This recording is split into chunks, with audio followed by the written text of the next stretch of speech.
ये टॉपिक शुरू करते हैं, triangle law of vector addition. आपको ये triangle law of vector addition समझ में आ गया तो बहुत हद तक आपको ये समझ में आ जाएगा कि दो वेक्टर्स को या दो हमारे पास में सदिश है तो उन सदिश को कैसे ऐड करेंगे या उसका त्रिभुज नियम क्या बनेगा।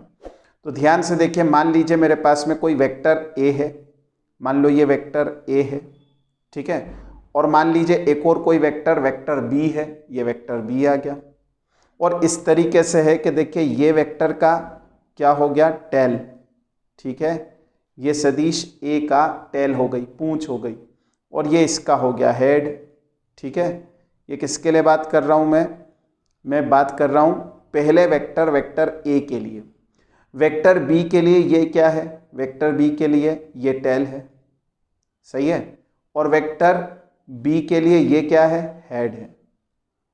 अब मेरी बात ध्यान से समझिएगा, यदि ऐसा हो जाए कि पहले वेक्टर का हेड दूसरे वेक्टर के टेल पर आ जाए या दूसरे वेक्टर का टेल पहले वेक्टर के हेड पर आ जाए, है ना, यानी जो एंडिंग पॉइंट है फर्स्ट वेक्टर का पहले सदिश का वो स्टार्टिंग पॉइंट बन जाए दूसरे सदिश का या दूसरे वेक्टर का, तब हम इसका रिजल्टेंट कैसे निकालेंगे या इसका वेक्टर एडिशन कैसे निकालेंगे।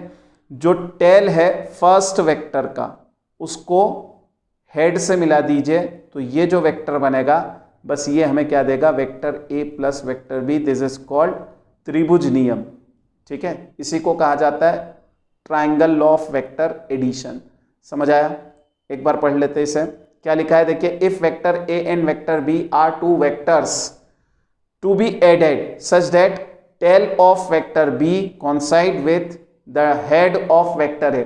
वही मैंने जो समझाया कि अगर वेक्टर ए का हेड सेकेंड वेक्टर के लिए टेल बन जाए, ठीक है, यानी वेक्टर बी का जो टेल है वो वेक्टर ए के हेड पर आ जाए, तब हम क्या करेंगे, ट्राइंगल कंस्ट्रक्ट करेंगे और जो ये लाइन ज्वाइन करेगी टेल ऑफ वेक्टर ए के टेल से वेक्टर बी के हेड तक जो लाइन बनेगी ये रिप्रेजेंट क्या करेगी, इन दोनों सदिशों का योग रिप्रेजेंट करेगी। हिंदी में भी लिखा है, आप देख सकते हैं, ठीक है।